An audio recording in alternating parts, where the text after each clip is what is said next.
email real quick, but I need to go ahead Yep. and get started. Yep. Um, Welcome, everyone. I am Katie Patterson, and I'm the Senior Sales Manager here. I'm located in Northeast Kansas and then also Northeast Texas half the time. And I grew up on a small family farm in Northeast Kansas with corn, beans, cattle, hogs, a lot of hay, and when I was little, wheat and Milo as well. And it's really important to me that I'm helping producers improve their soil and water as well as their crop production and ultimately their ROI, because really I feel that's how we're more sustainable for the next generation for our operations. And so we appreciate that you are here today. And I know how busy everyone is, and especially as summer's starting to plant. And I know a few guys down south that I work with, they're already done planting. So this webinar is mostly going to focus on hearing from one of our trial partners from the last 2 years at Total Acre. We are briefly going to share how Soltellus works and why, and our lead technical agronomist, Nick Vandervoort, is going to be sharing that with us. And then we will share after that a little bit more of our overall data, focusing just on corn and soybeans, but please know that we cover over 26 crops. But throughout this presentation, if you have questions, put them in the chat and we will address them at the end. And I'm going to go ahead and turn it over to Nick Vandervoort. Awesome. Thank you, Katie. So I'm the agronomy guy for representing Soltellus. I live out in Montana. Been in the business for 37 years. That's why you get gray hair or lose some of what you do have working. So anyway, thank you for joining the webinar here today. Again, we've got like 3 parts to this. I'm going to give you a little overview of some changes with our company. We were purchased by a company called Dober. I'm going to give you a little oversight on that, and then talk about what Soltellus is, how it works, how it functions, and the value that brings. Then we're going to turn it over to the stars of the show, which are Brian and Bryce with Total Acre, and then Katie will be back to kind of to finish up. So if we can scroll down a couple of slides until we get to the overview of Dober. Yes. Okay. So give you some background. Soltellus, the product, was under the umbrella of a company called Lygos. And the supply chain for Lygos, the ones that manufactured the product and shipped the product out for farmers and our partners, was this company Dober. And so Dober had the opportunity to look at the agronomy and the water treatment businesses of Lygos, and they purchased those assets at the very end of January of this year. So we're still kind of integrating into Dober. But some background on Dober: it's a family-owned company. They're getting close to the 7th generation, or excuse me, 70 years, 7 decades, 3 generations of the Dobres family that are involved in the company. They're our specialty chemical company. They're involved in coolants. They're involved in laundry facilities. And so now agriculture as a result of that. The couple of things here that really strike me: again, a family-owned company, and the other thing is they are global in scope. And that's important as we look to take this product that we've launched in the United States and look at opportunities to take it internationally. That's going to really be an important function that Dober helps us with. Now, how does this affect our partners and customers? Again, they're our supply chain. If you've got product before it's arrived, it's high quality, it's on time, nothing's going to change, okay? But now that we are integrated under the same roof as the Dober Corporation, there's a lot of other things that come to play that make us stronger. 2 of those: number 1 is an R&D machine, research and development capacity in the background to help us not just answer grower pain point questions, but also offer solutions, and then that should lead to additional products. Okay, and the second part of this that they bring is regulatory, which we did not have in the former company. And so there's a lot of synergies and a lot of capabilities that they bring to help us bring new products and new solutions to the marketplace. So that's kind of the overview of Dober. This machine that they show here is basically a representation of, hey, if they need a piece of equipment to measure something specifically for agronomy, they just build it. And then they use that to collect the data. So look forward to a lot more hard numbers behind the questions that were asked, and more R&D capability to answer specific questions on fit for the product, on specific acres, soils, things of that nature. So we're in a better place than we've ever been with Soltellus under the Dober umbrella. Now I'm going to move on now and talk about Soltellus. So that is our flagship product. And if you would go to the, yes, great, you're ahead of me. All right. We talk about this and we say this is a chelating, biodegradable biopolymer. And a lot of people just, they look at you like, that's great. I'm not 100% sure what that is. So what we try to do is we come up with ways to showcase what this product actually is and what it does.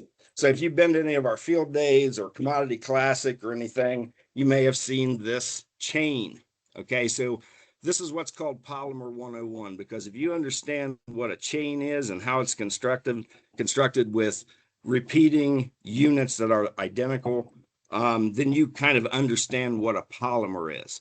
So what's unique about our polymer, and using the chain as an example, number one, it is negatively charged or anionic. So we all know opposites attract. Okay, well, in the polymer world, that's absolutely true. And so if this polymer is negatively charged, it's going to hold on to positively charged ions. Okay, and these are fertilizer ions. So let's just say that is a calcium ion. Okay, or maybe it's an ammonium ion, or maybe it's aluminum, or it's potassium. Okay, these are all positively charged nutrients. So if you look at this polymer as using a soil term, a cation exchange capacity, it's going to have a CEC of about 100. Most of our soils are single digits up into the 20s. So two things happen when you apply this polymer in relation to fertilizer. Okay, the first thing is it's going to collect these fertilizer ions from the fertilizer granule, hold it onto the polymer into the root zone. Since it's also got a stronger CEC than the soil, it has the ability to pull cations from soil onto the polymer. And then these are plant available. These are not held so tightly that the roots can't access them and use it.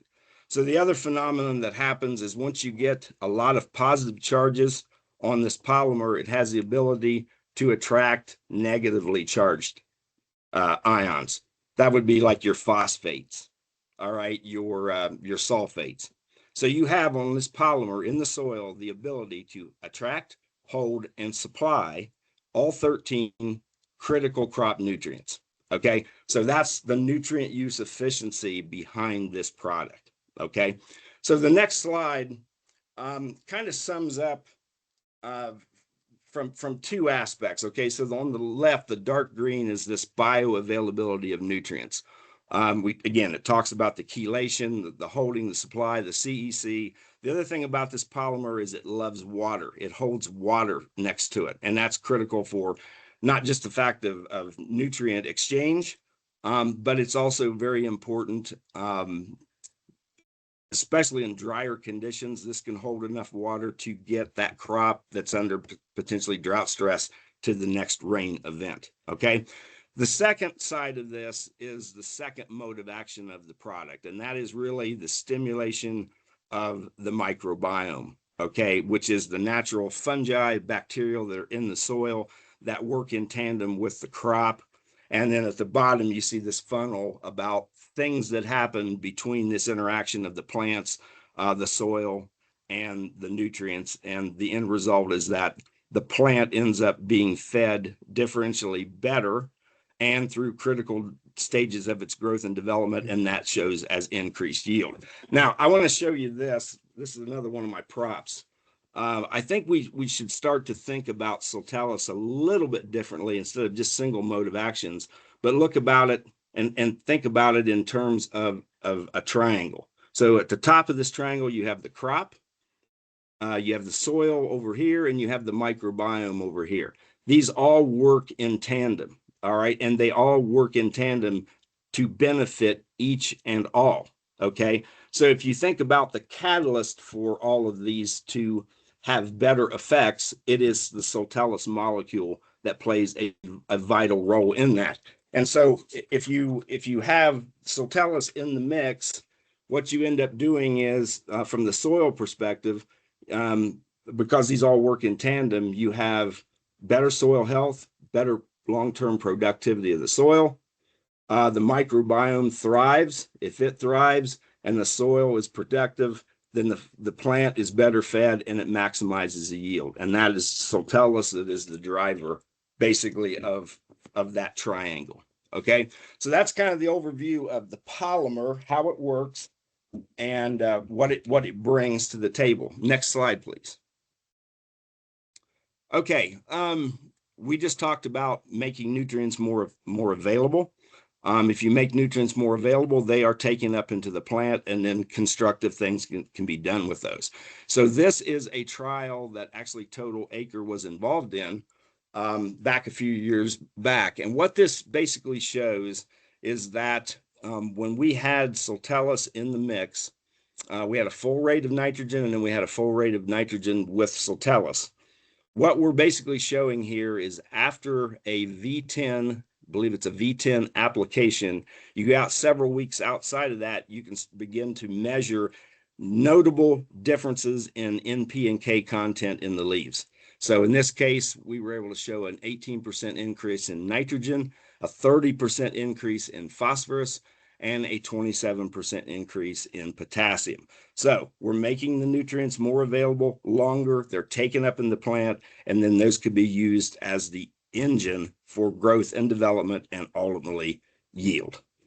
So that's one half of this. So we're basically proving our chelation and our nutrient supply through that slide. The next slide is something called the Biomaker's Bee Crop Testing Report. So we said we stimulate the microbiome, okay, and that the microbiome works with the soil and the plant.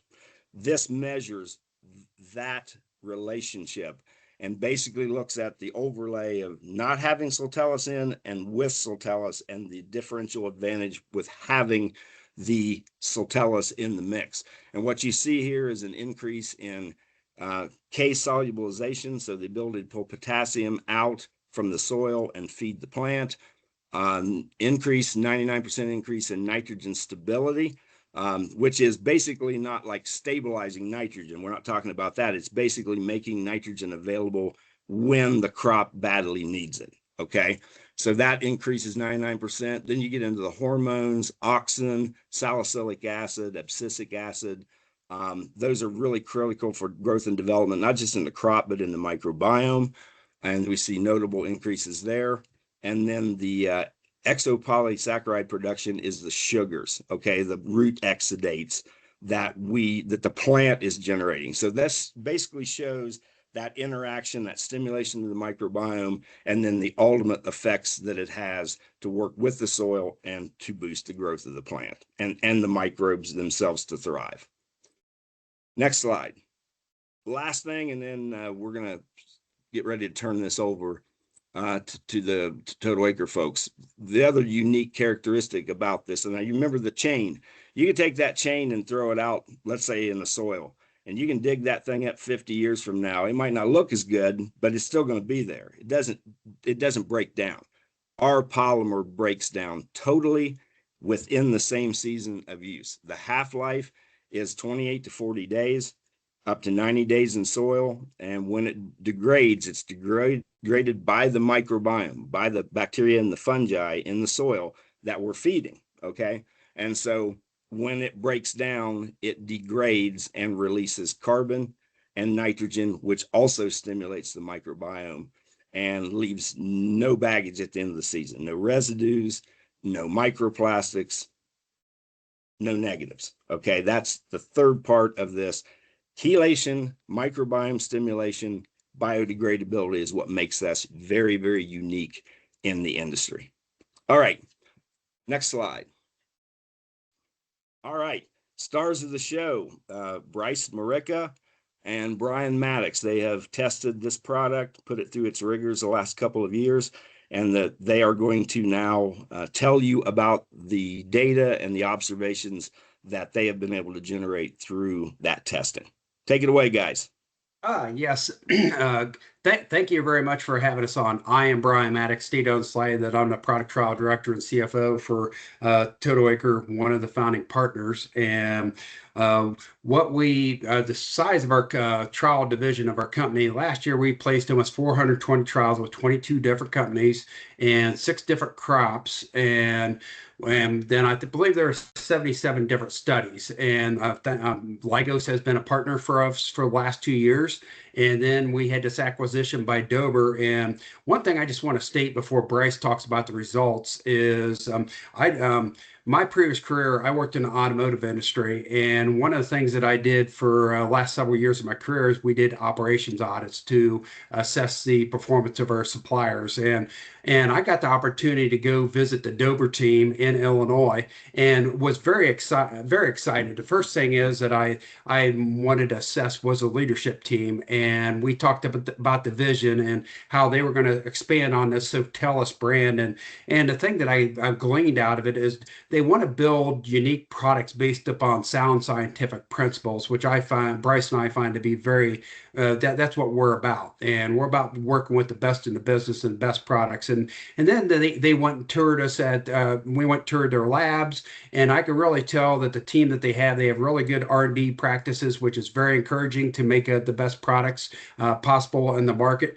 And the next big thing is trying to make consistent formulations. A lot of things Bryce and I have identified over the years. What's in the jug is not always truly consistent from jug to jug. And so assessing the manufacturing practices and making sure that they have good process controls and things like that. And that is very evident too. And so those kind of things all put together effectively leads to superior results, which Bryce will talk about. And I am just going to talk about this, what the Total Acre network is, and then Bryce will take over from there.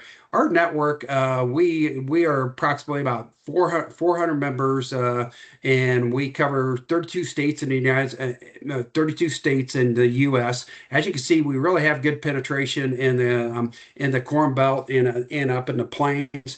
We focus on row crops, but also we do some things, a little bit of dabbling in cotton and sugar beets and some other alternative crops. And we pretty much irrigated dry land, flood irrigation, and tillage practices all over the place. I mean, it's tighter margins and things like that now. A lot more people are going to strip till. That seems to be a new trend. And then the soils, we are all over the place ranging from beach sand on the Chesapeake Bay region, clear up to very heavy soils up in the Dakotas. And our demographics of our farmers, we have farmers in North Dakota that farm very challenging practices where they're trying to go from 150 bushel corn to try to get to 200 bushel corn. And then we also have some of the most elite farmers in the business. And so what I'm getting at there is that it's a process, and then trying to figure out what works best for your individual farms is what we're about. And that's the reason why we do trials, is to understand how do we dial in to get products like Soltellus to products that truly work, especially during this very challenging ag economy. Farmers want to make sure that they get to maximize those maybe limited crop input dollars that they have, so then they could have the chance to advance their profitability. And then also, we are a continuous improvement culture. We're always trying to figure out how do we stay ahead of the curve, and absolutely with the ROI mindset. And then last but not least, we're focused on precision farming practices. Bottom line is that AI and other technology keeps on coming down the pike here. That's a future, and we're trying to figure out how to leverage that. And so that's kind of what the network is about. I want Bryce to go ahead and just talk about the exciting results we've had with the Soltellus products over the past 2 years. That sounds good, Brian. And just one last highlight here, just a little bit about a visual representation of what Total Acre is about. These are early adopters and innovators. So what you're seeing in the picture to the left, that is a planter variability study where they're going in and flag testing each row on the planter, looking at emergence, and then, seeing how those ears fill out. And then the picture in the middle is actually Dave Schrock is in the middle. He's actually on this call. So he's a good grower out of Indiana that we have. And then to the right, obviously, you have David Hula in a soybean root pit, not a corn. So, and you have Alex Harrell standing behind him. So just a little bit about our network. The next thing I want to get into is the product trial results. So we have 2 years of history trialing Soltellus. In 24, we just looked at Soltellus on corn. And we looked at it in a grower standard nitrogen environment, and then we also looked at it in a reduced nitrogen environment. And then in 25, we actually opened up the protocol to soybeans, looked at Soltellus on soybeans during a post-emerge herbicide application. So just dabbling a little bit more in the soybean world, it's been hard for Brian and I transparently to find products that work on soybeans consistently. Corn is a little more predictable in nature, and we have our trial program is dominated by products that perform well on corn. So it's really satisfying to have a product that's working on soybeans.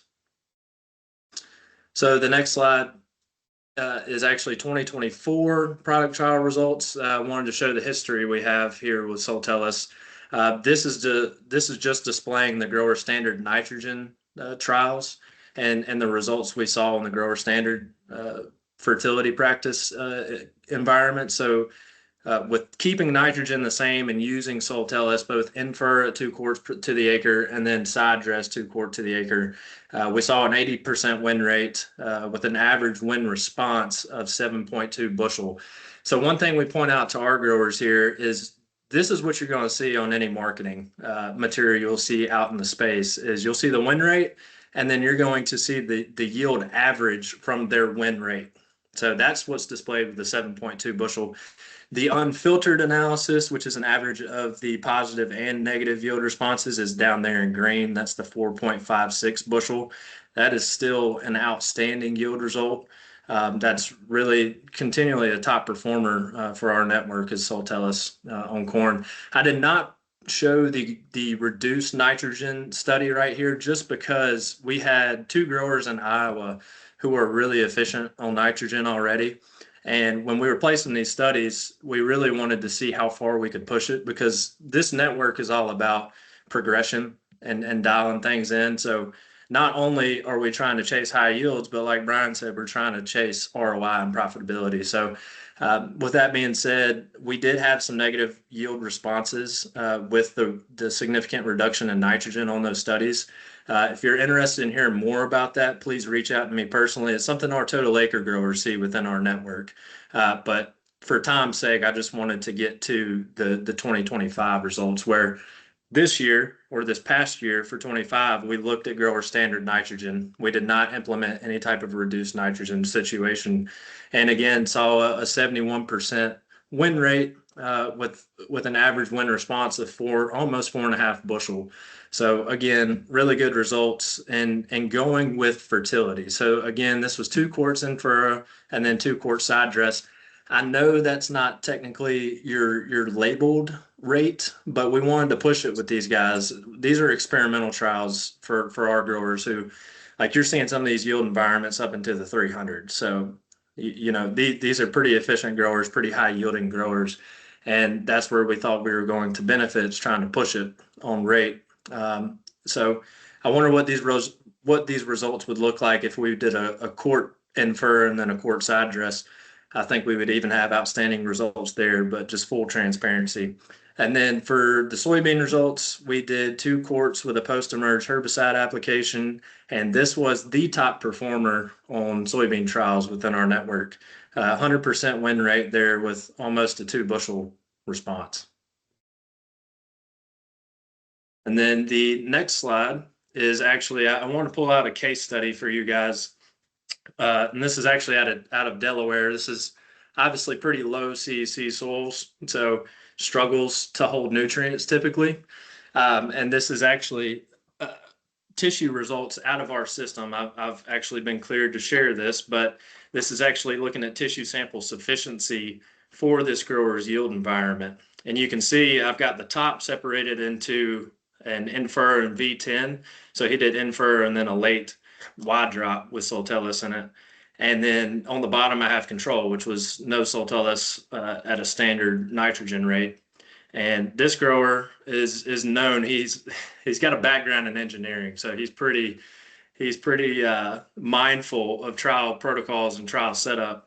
And he actually implemented a strip trial where he looked at a control and then Soltellus at wide drop only, and then a Soltellus infer only, and then a Soltellus infer and wide drop later on. And that's what you see with the color-coded trial zones to the right. But what I wanted to show you on the next slide is what we're dealing with for yield environment and what we have in the system. We call it NPR. It's what you see off to the right here, and it's just a function of balance. So you hear a lot of other companies or a lot of other folks in ag talk about balance, but they can't quantify it. And Total Acre has actually got a tool in their system that looks at balance. So it's taken the 11 nutrients on the tissue sample and comparing each one of them to each other, and then also calculating in sufficiency, the known sufficiency target for your yield goal. And then that's where these numbers, these graphs to the right are being displayed. So the lower number, the better balance you have. So when you're looking at the Soltellus Infera and V10 application, the 185, it being a lower value, is a good thing. That means nutrition is more aligned with this yield goal. It's better balanced nutrition. So with that being said, I did want to show the final outcome here across each one of these treatments because it's always, you can go back one, it's still related to that, but it's a function of, you know, individual applications and then what happens if I stack it, right? It's always nice if you can add bushels from stacking another application, right? And that's what you're seeing here. So infer alone, we saw a 3.83 bushel response, and then the late wide drop was a 3.62 bushel response.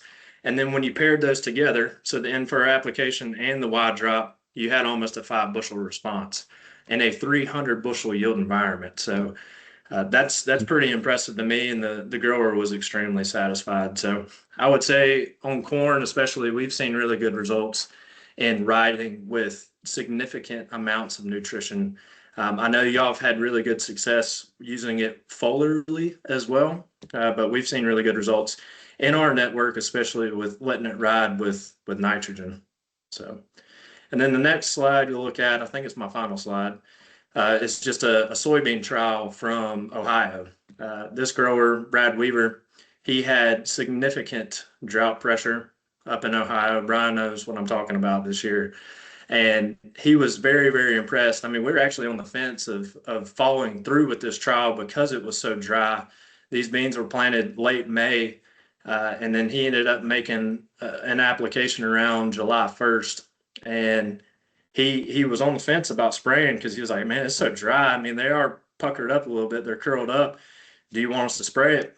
Talk to you guys. You said go for it, and saw a really good result as an effect. So what I want to show you here is just NDVI. So pre-Soltellus application on the left, and then about 2 months, I believe, post-application on the right.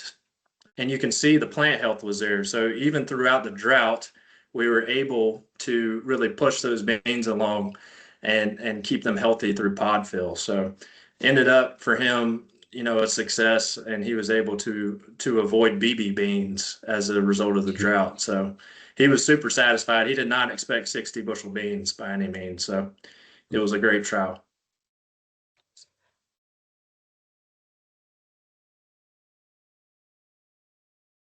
Thank you so much, Bryce and Brian. And that's the perfect example that leads into what I was going to say. Like we have, Soltellus has seen extreme drought and extreme flooding situations, and still coming out with a positive situation. And so we have multiple years of situations like that. So what we're going to cover here real quick is just some of our own corn and data results throughout the country. And this also does include the total acre data as well. And so this slide is highlighting the different application types, our average ROI in bushels. And just a reminder that I think is one of the best things about Soltellus is how flexible we are. So we want to get that free ride in the field, and whether we're talking about in furrow, 2x2 with fertilizer, to herbicide, fungicide passes, side dress, wide drop, or applying through irrigation, whatever you're doing on your farm, there is a way that Soltellus can get that right? So that helps with your ROI. And so fitting us into the passes that you already make. And across all of our trials that we've been tracked, we have a 90% win rate with an average of $18 ROI per acre after paying for your product. And we are consistently providing at least a 6.5 bushel per acre or more what we've seen for the last 2.5 years through our corn performance. And so next slide, please. And then we're going to get into the soybeans, and we can dig down a lot more, but we really try to keep our webinars to about 30 to 35 minutes and then allow for questions. So 2025 is when we really focus more on soybeans. You know, I've actually personally seen it in our own farm, corn and soybeans, but the last 2 years, consistently providing healthier plants, better stress mitigation, especially later in season when it is so hot and dry that July and August can be really rough. And so just as what Bryce was talking about, that more pods are filling because they have the nutrients that's needed, a better balance, especially during those reproductive phases and pod fill. And one of the things that we also have seen in multiple locations throughout the country is better recovery time, or is less recovery time from the injury that's associated with specific crop protection products, namely like herbicides and foliar feeds. So that is a really nice bonus that we have been seeing as well too. And so still outstanding data for soybeans here, consistently getting more than a 2 times the ROI, in many instances 2 to 6 times ROI. We do have some data that still hasn't come in yet, but we are very happy with what we're seeing consistently perform. And that's one of the things that we see with Soltellus, period, is the consistency, the quality of the product performing. Like I said, whether it's extreme drought or extreme flooding, it's still been having a positive effect and a positive ROI. Next slide, please. It is such a multifunctional tool. I hope that you kind of gathered that we're not just a one-trick pony. And so sometimes it's hard when people say, well, how do you describe it? Well, there's so many different things, right? But you can see here for yourself, one of the, and we're not just on corn and soybeans, we're in cotton and alfalfa, grasses, and so much more, vegetables as well, specialty crops.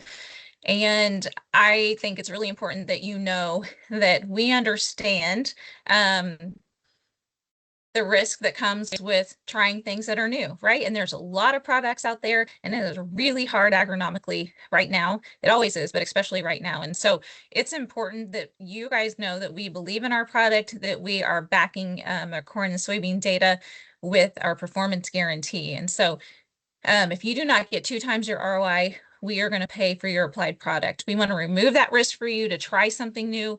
And, you know, like I said, if you, let's just say that you spend $11 per acre on Soltellus, if you don't make $22 per acre, we will refund you the cost. I don't know how many other companies that can truly say and do that. And so we're trying to look at cutting costs. Lots of people are trying to cut fertilizer, those kinds of things. This is the way to help that fertilizer to go farther. I hope you've gathered that, and love to help answer more questions about that for you as well, especially on your own farm.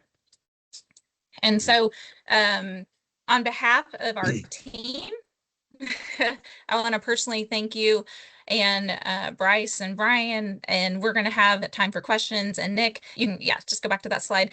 Nick Dobres, thanks for running things behind the scenes. And we know how precious your time is, and we really do look forward to working with you. It's vital to us that our products are solutions that you are needing on the farm. These work with nature, not against it. And it's important that we put our producers first, and we want to be your go-to partner on the farm.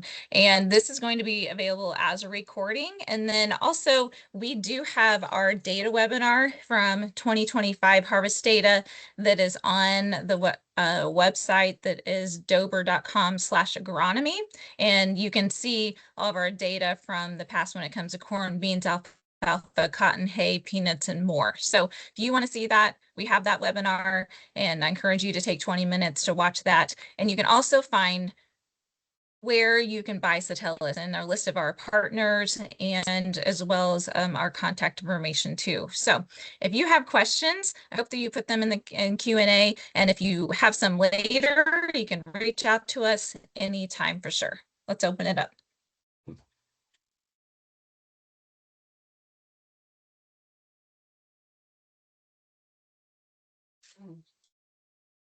There's a question here. Is there a presence in horticulture/CEA market? I can take that one. We started with corn research with corn as our case study to see if there was something there from the use of the product. And after that, we expanded into greater row crops, first soybeans, and then as Katie mentioned, we've been in cotton, peanuts, and then in 25 we began to expand into what I call tree, nut, vine, vegetables, specialty crops, higher value crops, things like almonds, pistachios, grapes, hops, things like that. So the next iteration of things that we would look at would probably be horticultural crops and turf, ornamentals, things like that. So that's on the plan, but to date, we really haven't done very much in what I would term the horticultural crops. But the uniqueness of this product, basically, it's labeled as a soil and fertilizer amendment. So there's no crops on the label. So that tells me anything that grows in soil that requires fertility is a crop that you know, a target for us to do research on. So stay tuned for that as we expand our capabilities and our focus into potentially new areas. I see that there's a question here about foliar application, herbicide, fungicide. Yes, we get that free right in the field, throw it in the tank with it. But as we shared in furrow, you can do it with burn down, irrigation, so on and so forth. So that's the nice part. It's very flexible. How about phosphorus? I mean, Nick Vandervoort, have you seen how much it can help with making phosphorus bioavailable? Right. So in the former company, we had a PhD soil physiologist, soil chemist on board, and she was looking at a lot of different soil types and doing calculations on what quantity of phosphorus we could be releasing. And again, there's a lot of variables there. Soil type's a big one, conditions, environment, all of that plays into it. But her calculations, I think the range was somewhere around 10 pounds up to either I think 60 plus. But the kind of the sweet spot she felt was somewhere between 10 and 40 pounds of phosphorus, depending on the soil type, that we could actually help to, you know, not be tied up and be more plant available.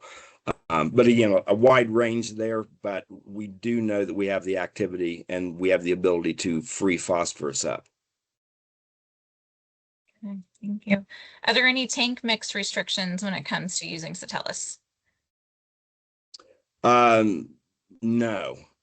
We have put this with we've coated fertilizer with it, dry fertilizer. We put it out with in furrow and 2x2 with starter fertilizers. We went side dress with it, again foliar, with foliar feeds, with crop protection products, herbicides, and fungicides in particular. The only thing we have ever run into as far as mixing was with very specific cases, not all calciums, but we did run into an issue with one particular calcium product where it seemed to clump a little bit. And what this lady that was with the former company, the soil person, she actually figured out that it could be overcome very, very easily by just increasing the Soltellus rate slightly. And so, yeah, it plays well with other materials. It doesn't cause problems. It mixes well. So there's really no restrictions on what you mix it with or how you can use the product. I actually want to, yeah, I want to address something that the Total Acre folks talked about, at these split applications. So you go back to the half-life of the material. You got 28 to 40 days as a half-life, then your degradation begins to pick up. By 90 days, you don't have really anything left of the product. What we were noticing originally is that we said we got to go out with fertilizer. So it's soil applications, and our partners were the ones that said, you're missing the boat. This actually does the same thing. We're seeing similar results from split applications, including a foliar component. And so when you get later in the season, and Bryce really did a good job on this, there's a lot of stress late season. And if you take that half-life into account and stress mitigation late, it certainly makes a lot of sense to do split applications of the product, something up front for the chelation, and then continuing that chelation, but also bringing the stress mitigation aspect in from a later application. So we've kind of morphed, I guess, our thought process away from just one pass, let's say 2 quarts in furrow, to more of a quart in furrow followed by a quart sometime later in the season. So it makes a lot of sense to do that, and it fits the strengths of the product.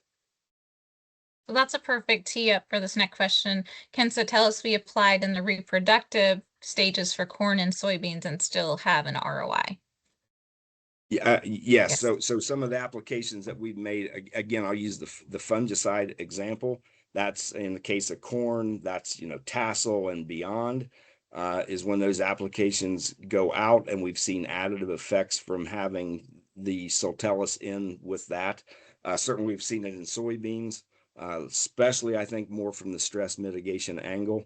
But yes, it can go out, again, as you said, Katie, whatever applications you are making, we have a potential fit to go in the tank as a free ride. We're not asking a farmer to make a pass that he's not used to doing to use our product. That's kind of the death knell if you're of a technology, is asking them to do something they're not used to doing. We also have the question a lot of times, well, I don't do in furrow. Can I put it out pre-emerge with my herbicide? Yes, you can do that. Whatever applications you're making, it's a fit. This one's for the Total Acre team. If someone wanted to get in touch with you guys, what's the best way for them to reach out? You want to take that, Brian, or I can? So Go you ahead, can Bryce. actually, yeah, you can actually, we should have posted our contact information, but you can actually go to totalacre.com. Brian and I, if you're interested in trials specifically, I think it's totalacre.com/trials, Brian. I think that's correct. Yeah. I'll look it up real quick. I'm sorry. So, yeah. And then obviously it may be a good follow-up for us to send out our contact information as well. But there are a few Total Acre growers on this call, Dave Schrock being one of them. If you know a Total Acre grower personally, just reach out and talk to them and see how they feel about it, and we'd be happy to connect. Yeah, actually, Bryce, it is totalacretrials.com for trials. Perfect. Perfect. We have another question on forage crops with multi-cutting. What is the best timing? Like Vandervoort? So one of the crops we did of our 26 crops that we did work on actually out here in Montana was alfalfa. We also did mixed grass hay. The interesting thing we saw there was these applications went out after winter dormancy broke, when the biomass was regrown somewhere between 3 and 5 inches. So you had some biomass there, but there's a whole lot of this material that still hit the ground as well. And the reason we targeted that first cutting is it tends to be the highest yield and the highest quality. And so what we saw was a fairly noteworthy increase. I think it was about a 12% increase in yield of the alfalfa. But then we did the sampling on the quality, sent that to Dairyland Labs. Those came back. The RFQ, the RFV values were 15, 16, 17 points higher. The grower said he'd never seen a single product do that. And he saw the exact same thing on his mixed grass hay. And I know, Katie, you've done some things with Soltellus on brome grass fields, and you're seeing the same growth. But I would tend to go early, at least the first cutting, and potentially into the second. We're kind of limited in Montana, moisture and other things out here in areas, and so they don't get 3 and 4 cuttings a lot of times. So that's why we kind of front loaded it. And we saw really good results. There's a great case study if you wanted to look on our website. Again, dover.com/agronomy, and there's several case studies from the harvest data results, and then also the webinar from 2025 that was done. So have there been any trials on grapes? Absolutely. And how did the Brix factor look with them? I believe so. We had great results with our grape trials, and they had a 2-point increase in the Brix. I remember it being that.